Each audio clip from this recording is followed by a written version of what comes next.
400 000 volts enfouis sous les pieds de centaines de riverains. C'est le projet de ligne à très haute tension de RTE, le réseau de transport électrique, qui donne en ce moment des sueurs froides aux habitants de 5 communes dans les Landes. 400 km de câbles électriques doivent être tirés depuis Cubnezet, près de Bordeaux, jusqu'à Gatica, en Espagne. Ces câbles doivent passer par des fonds marins, des plages, des dunes qu'il va falloir forer alors que ce sont des écosystèmes fragiles. Les câbles doivent aussi passer par des bois, ce qui implique de raser des arbres centenaires, et à proximité de logements, où ils seront enterrés à 1,20 m de profondeur.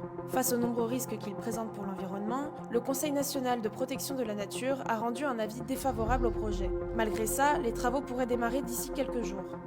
On fait le point avec Marie Darzac, membre du collectif citoyen Stop THT 40, qui s'oppose au projet. Concrètement, c'est quoi les risques sanitaires qu'il pourrait y avoir avec ce projet ? Alors, les risques sanitaires, la problématique, c'est qu'ils ne sont absolument pas connus à ce jour, puisqu'il n'existe pas d'études d'impact sanitaire sur une ligne de ce format, de cette puissance, et elle va être mise à 1,20 m du sol. Une ligne à 1,20 m du sol, lorsque vous promenez des enfants, puisqu'on sait que ce sont les enfants qui sont quand même les plus sensibles aux ondes électromagnétiques, c'est quand même très, très inquiétant. RTE se contente d'affirmer qu'il n'y a pas de risque.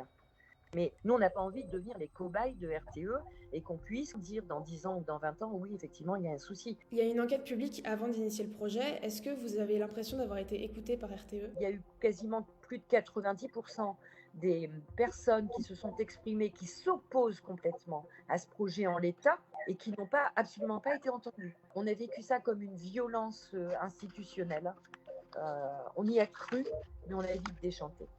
Aujourd'hui, qu'est-ce que vous proposez comme solution ? Est-ce qu'il existe des alternatives au projet ? Nous regardons ce qu'a écrit le Conseil national de protection de la nature, qui lui dit le tracé tel qu'il est n'est pas compréhensible, il est proche des habitations, il pose d'énormes problèmes environnementaux, donc vous devez choisir un tracé de moindre impact et on leur donne la possibilité de le faire le long de l'autoroute.